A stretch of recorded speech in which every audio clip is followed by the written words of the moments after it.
Tony Petitti and the Big Ten just flexing their muscle across college football. What does that mean for the landscape of the sport? And how does Bob Chesney bring UCLA up from the ashes? That's today on the Locked On Big Ten Squad. You're talking ball with the Big Ten Squad, sponsored by Game Time. From USC to Ohio State, from Michigan to Oregon, from Nebraska to Washington, it's the local experts of the Locked On Podcast Network bringing you scoops, breakdowns, and the most comprehensive preview of the upcoming Big Ten weekend. No hurt feelings and thin skin allowed. Squad up, you're part of the Big Ten Squad. Happy Thursday, everybody. Welcome to this week's Locked On Big Ten Squad. I'm your host, Spencer McLaughlin, neutral arbiter of all things college football. Of course, Isaiah Hull of Locked On Wolverines is here. And then the LA rivalry is in the house. Mark Colkin of Locked On USC and Zach Anderson-Yoxheimer of Locked On UCLA, ready to rumble once we get to the Bruins later on today's show. But Big Ten spring meetings earlier this week, gentlemen, and the same talking points are coming out of Big Ten that Tony Petitti spoke, or at least was interviewed. That doesn't happen very often. Isaiah, what did you make of what messaging he is pushing for the best conference in college football? I mean, I didn't catch like an insane amount of it. It's just still just like baffling to me though, like what this guy is doing in terms of like pushing forward the topic that has been this show every week for like the last 3 weeks, right? Like it's just getting tiresome, and it's like I don't want to make a playoff contention here. I want to make an anti Tony Petitti contention to some degree, because honestly, like, when you look at the fact that like he comes from like this TV executive style and he's running the Big Ten, arguably the most storied conference in all of college football. He's running it like he's a Fox exec that was in baseball. He's running it exactly like who he is. So as someone who's covered Michigan, we talked about this pre-show. I'm not a fan of him anyway, just with his arbitrary decision making when it came to Jim Harbaugh. And like you can make all the comments like you made in the pre-show, but there was no due process there either. And it's just, I'm just not a fan of anything that Tony Petitti does, even when he went to bat for Michigan after, during the actual COI and everything. I'm just like, okay, that's a little too late. And then he turns around and you've got all of this nonsense happening. I don't know. That's where I'm at. It's nothing particularly insightful, but Craig Sheeman, Locked On Big Ten, has joined us here on the squad. Thanks for showing up, Craig. Good to see you. You betcha. I'm amazed in a way at how a guy that has been in college football for just over 3 years. It's just over 3 years to the day, and he is having as big of an impact on the sport as any singular individual in the sport's history. That's crazy, right, Craig? It is crazy, and yet it's true. I mean, he arguably is the most powerful man in sports right now. Think about this. A year ago, it was all the SEC and the Big Ten were going to take control of the playoff format and decide how we were going to move forward, and then it turns out we couldn't agree. And a year ago, nobody wanted a 2014 playoff. It was all Greg Sankey and let's do 16 or whatever the case is. Now he's flipped the script. Everybody but the SEC wants the 24-game playoff, which, again, I think is ridiculous. And, catching the end of what Isaiah was saying, coming from his baseball background, he thinks, well, as long as we can have everybody eligible for the playoffs going in November, that's great. What he really wants is the UCLA Minnesota game in week 9 where both teams are 5-4 to still think they have a chance, only to get blown out. They're gonna be better this year, Craig. I apologize. Yeah. I'll use a perfect example. Since you two guys, the USC Oregon game last year, ground zero for my argument. Forget about Ohio State, Michigan, or UCLA, Minnesota.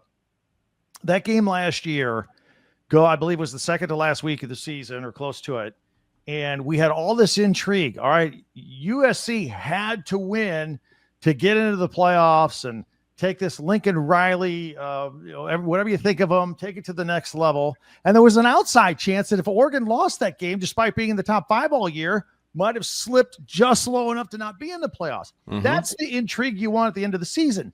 You go to 24 playoff teams, that game means nothing because both teams already know they're in the playoffs. I mean, heck, even Michigan would have been a playoff team last year, and those of us that saw with the 24 teams, and those of us that watch Michigan, they weren't a playoff team. I don't want to see mediocre or good. I want to see great on great in the playoffs. But right now, Petitti's holding all the cards. Yeah, I'm fully behind that point, Craig. Mark, you've been around since the Eisenhower administration. Have you ever seen anything like this? Well, I haven't been around that long, but yeah, I've seen stuff like this. The Pac-12 tried to flex their muscles back in the day with their own TV network, and that's what this is all about. That went great. Yeah, it worked out great. We're going to make all this money. Yeah. We're going to show the country how it's done. Years later, here we are.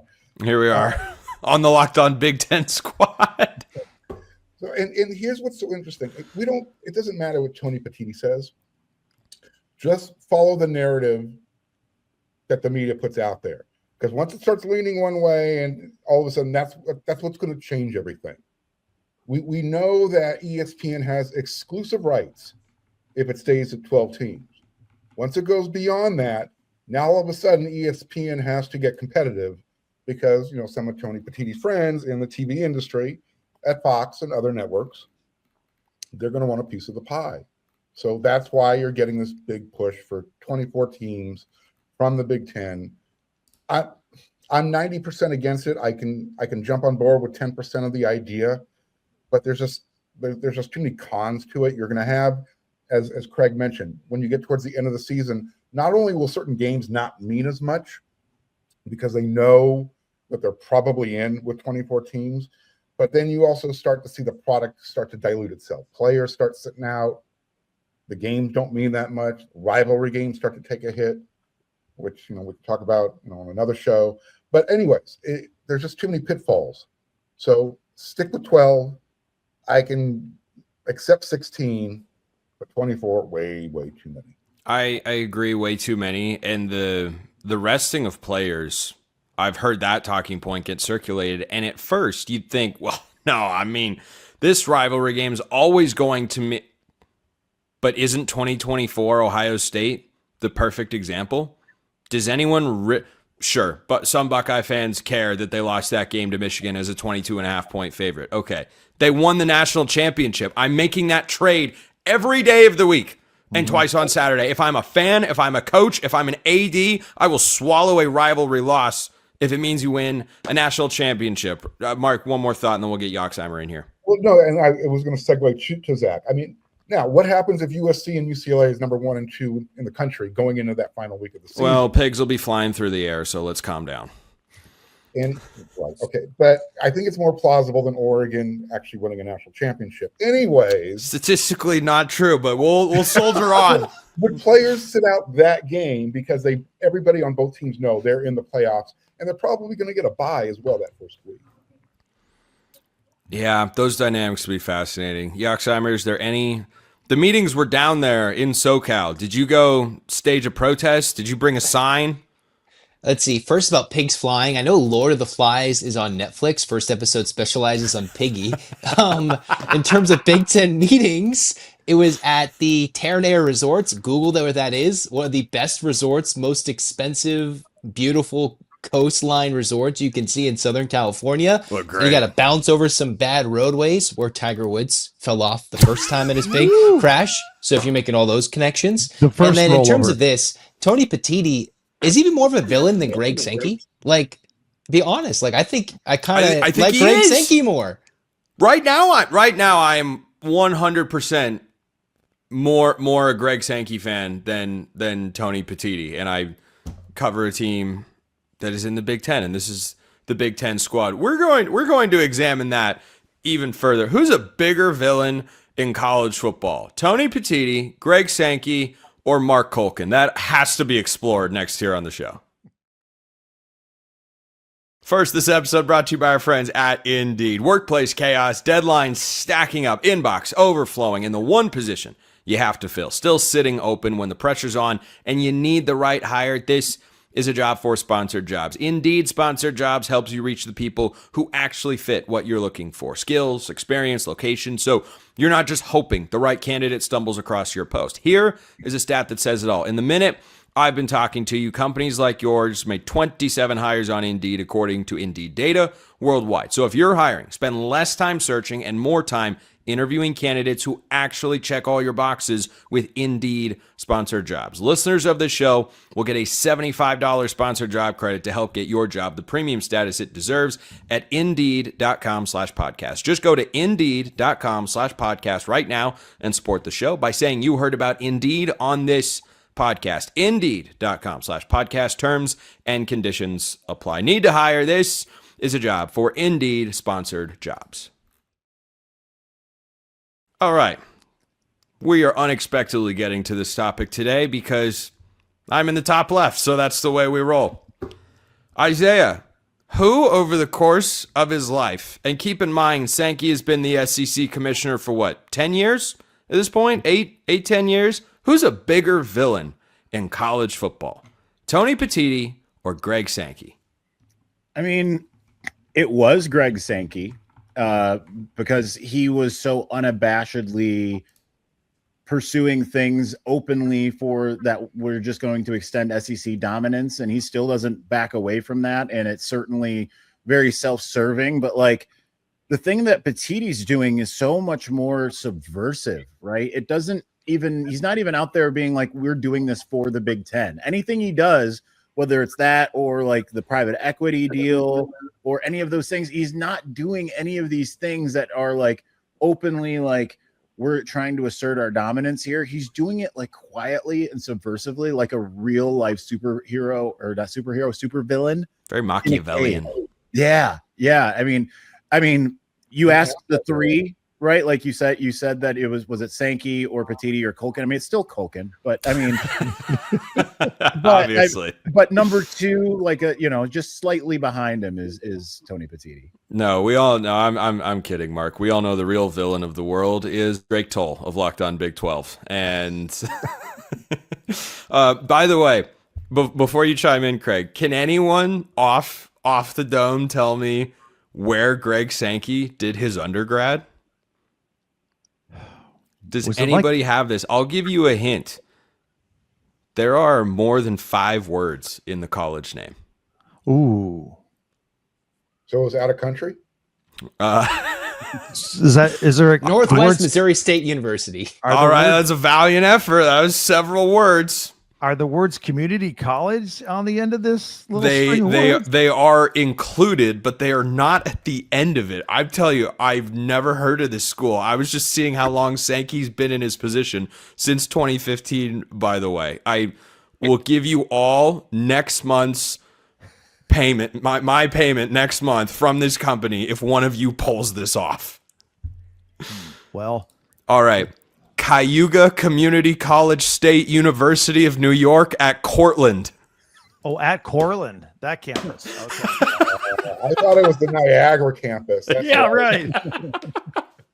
I think they've got an affiliate in Albany, too. He got his master's at Syracuse. Anyway, Craig, go ahead. Sankey or Petitti, who's a bigger villain right now? Well, I mean, it used to be Sankey all day long.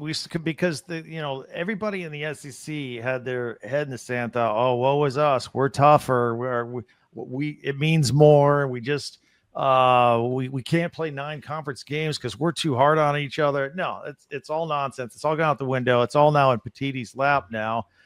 Now, there's another side of this too, and I know Petitti and Fox and everybody wants the 24 teams, but the beauty of this may be when Petitti said that his plan B was no plan B, just to stay at 12, which that may be our saving grace here, that he and Sankey don't come to any kind of agreement and we just stay at 12. I'm like, the smaller the playoff field, the better. If it's got to be 12, it's got to be 12. Let's just ride this out for a couple of years while they continue to disagree with each other. Mark? Yeah, well, I hope you're right, Craig. I hope we can just, have that stalemate and stay at 12. But USC and Notre Dame are talking again, which means they probably know behind the scenes what's going to happen. Otherwise, they don't have these conversations. You and I need to have a conversation about the way you feel about that another time. Got word back, and yeah, you and I need to talk. Good luck getting Craig to text you back. What are you talking about? I text everybody back. Except me. What are you talking about? Here's the thing, and I know we don't talk politics here, but when you're on the wrong side of an 80-20 type of thing, you're the bad guy. And right now, the fact that Craig Sankey and the SEC want to promote 9 conference games, a mandated a Power 4 out-of-conference game, and the Big Ten's kind of taking the opposite approach, other than they already play 9 conference games. Something just doesn't feel right in the world when we're kind of praising the SEC and wondering what the hell the leadership of the Big Ten's doing. That's called the worst person you know made a great point. Thank you, Mark. Wow, Zach, that was well done. Lined up for you later when we get to UCLA might be good. So go ahead. There was there's another political comparison, Mark, that is apt, and that's that I think a lot of people feel the way folks on either side can when they're in the minority party and they're watching politicians on the other side successfully implement the bills that they want to pass or the policy and rule changes and whatnot, and they're just sitting there going, wait, this sucks. No, I don't want that to happen. And you just kind of have to sit there and go, what exactly can you do? By the way, Craig, how about that string of texts? That's five in a row spread out over several months. 0 response. Zero. Do you have my right number? I answered a text 2 hours ago from you saying I'd be on the squad tonight. Yeah, but you put that in the group chat. No. See, it keeps going, and then eventually you got there. But it was just selective. So good to know it's personal with me. Yeah, no, it's all. I sent yeah, I'd be there, and then I sent Isaiah a text saying I was at the big house this weekend. Yeah, granted, this is I didn't tell you when these texts were from, but my point wasn't to do right by you by bringing those out. That wasn't my intention. So, Yoxheimer. Zach saying I made a great point. Go ahead, Zach. Continue. Highlighted by worst person you know. Okay, that's what I was gonna say. But I think the thing is, for me, if we're going back to the ultimate point, namely the playoff 2 beyond the Sankey point, I personally take college football playoff expansion over college basketball tournament expansion. That's my hill to die on. You might disagree. You might just say no expansion, which is the correct answer for either sport. Too bad. That's just not where we're going to go. Sankey, though, he seems to, whatever he's putting out is for the betterment of the sport, which for a long time didn't seem like that was the case. And if we get stuck at 12, that's okay. If we move to 24, I have a little background having watched the 24 FCS playoff model. That didn't seem too terrible. Montana State was still epic, one of the biggest FCS rivalries, and they met in the playoff. That meant just as much. So I think this sitting out is going to get clowned on. But, I'll let you speak in a second, Spencer. Anybody else want to speak to have him hold on line 1? Spencer? Oh, you can speak. Oh, thank you. So kind. Thanks for having me on the show. I'm a long-time listener, first-time caller. So I understand the point you are making there, Zach. What I think you're overlooking is that the stakes for that rivalry game, for the Brawl of the Wild between the two teams in the regular season, that didn't change for those fan base. I don't think Ohio State and Michigan would suddenly be content losing to the other, or USC, UCLA, or Oregon, Washington, or any other of the rivalries that the Big Ten has. What I do contend is that the national interest in a game like that is lessened dramatically when both these teams are going to the playoffs. And there's a bunch of great college football that gets played in awesome environments at the FCS level. How many of us tune in until the playoffs? Now, Zach, for you and I, it's literally part of our other jobs in a play-by-play capacity. But it's never been. They've had this 2014 playoff forever, and guess what? More people watch the higher level of college football where the regular season urgency is maximized to the fullest extent. We're just moving towards becoming the NFL, and I think that stinks. The one thing that I've kind of brought up before is what makes something more valuable? It is not by having more availability, it's scarcity. Scarcity makes something more valuable, makes something more Supply dear. and demand, right here. Supply and demand. We all remember those charts from econ class in college. You increase supply, price or value goes down. Anyway, UCLA. Any value on over 6.5 there, Yoxheimer? You can start us off when we get back. Perhaps to the surprise of many, the analytics and odds makers like UCLA a good amount. Zach, 6.5, the win total for your Bruins this year. For those who don't have it memorized, they start at Cal in what I'm dubbing the Calamoni Bowl. Then they play San Diego State. Then they play Purdue, at Maryland, pretty workable start, at Oregon, Wisconsin, Michigan State, Nevada, at Minnesota, Illinois, at Michigan, and then USC. 6.5 wins. Make your case for the over here. Hammer the over with all your money, and if you go broke, it's because you didn't put in enough money. I don't know, because UCLA, the swing game for me isn't some middle game in this schedule. We'll know a lot about UCLA by that first game. It's 2 first-year head coaches at Cal. And if UCLA wins that game, they have a path to start 3-0, 4-0, hosting San Diego State, playing Purdue, playing at Maryland. Bob Chesney, in his first year at JMU, put up a bunch of points at North Carolina, and that was with a bunch of players already taken to Indiana by Curt Cignetti. So I expect a similar takeover from Chesney to UCLA. I see improvements in every area, especially coaching and X's and O's. Their quarterback is the same. Maybe the hesitation is the O-line, but I still think a lot better play in front and beside Nico and all around with much better coaching, cohesion. It should be 7 wins or somewhat of a disappointment for UCLA this year.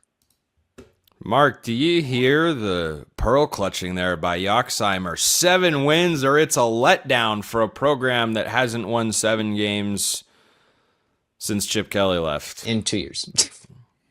So Cal I realized has that in real time. Quarterback with a name that I can't pronounce than UCLA. Iamaleava.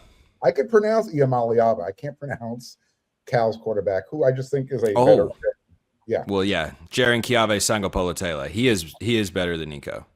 So I'm very proud of you for that pronunciation. Thank Nailed you. it. So yeah, look, at Cal, that's going to be you're bringing in the first year coaching thing. You're on the road. You're at Cal. You're paying Cal. Cal, I think, is still better than UCLA this year. You talk about getting on, opening up 4-0. There's a good chance you can be 3-1 when you get to Oregon, but 4-0 is probably pushing it. You're a 6-win team this year, and that means you doubled last year's win total. You should ride that into the sunset, go to a bowl game. And this is what I was going to tell you. We had a conversation earlier when we did a crossover show, and I told you the best thing for the rivalry would be for UCLA to start recruiting better. Well, congratulations. You guys are doing it, but those players aren't available this year. That class you guys are getting all, hot and heavy over, they're not available this year. They're a year to 2 years away. So take the 6 wins, ride the momentum, and we'll see in 2027, see how good UCLA can really be. Mark is going under 6.5. Craig, what do you make of a decently workable schedule for the Bruins? You've got Oregon, you've got Michigan on there, but no Ohio State, no Indiana. Could be worse. Could be. First of all, for the record, the last time you individually texted me was on January 27th. Like I said, I did not tell you the dates of when those texts were sent. I just don't forget. Hold on. You corrected me. Apparently, you actually watched one of my podcasts. You said I pronounced Sam Nada's name wrong. The G is silent. And then I gave you a thumbs up emoji because it was 1:15 in the morning my time. So I did respond. Now, back to UCLA. I worked. I like what Zach says. I worked the schedule backward, and I came up with 6. And then I was on that first game with Cal. That's the number. They get it, they're over. They don't get it, they're under. But I got them at 6. So I guess put me down for just a hair under. I do expect a nice turnaround. I think Bob Chesney's a good coach and a great recruiter, apparently. So I think good things are coming for UCLA finally. Yeah, apparently a great recruiter. Scraps are really good players. You're going to do just fine, UCLA. We'll go take some Eli Woodard from you. That was a good one. That was a good one, Mark. Isaiah, dare you take the over here for the Bruins? I initially was going to, but just the more I think about it, I've got the under. They've got 5 road games. That's always just difficult. Cal is just that type of team, and to start you off, where you just kind of know that like Cal's going to probably play above their weight class in week 1. They just always seem to. Kind of doesn't matter what the regime is. They're just like, no one really looks at them, and then before you know it, oh, Cal's actually kind of doing some things before they fall apart. And then weirdly, like I kind of talked about with Maryland, I know it's Maryland, but like Maryland in the first month of the year tends to be like, whoa, look at Maryland. Look at look at a 4-0. So, sorry. But I think that like that's a difficult game, especially if you do beat Cal, like you got to go to Maryland. You got that Oregon game. I mean, at Minnesota is not easy. Playing at home against Illinois is not easy. So I'm also at 6, honestly. Yeah, I'm also on the underside of this, and I'm glad you brought that up, Isaiah, because the more I looked at those final 4 games, the more I went, wait a minute, you're dogs in every single one of those games. Illinois is not to be trifled with. Minnesota on the road is certainly far from a cakewalk. Mark, any thoughts there?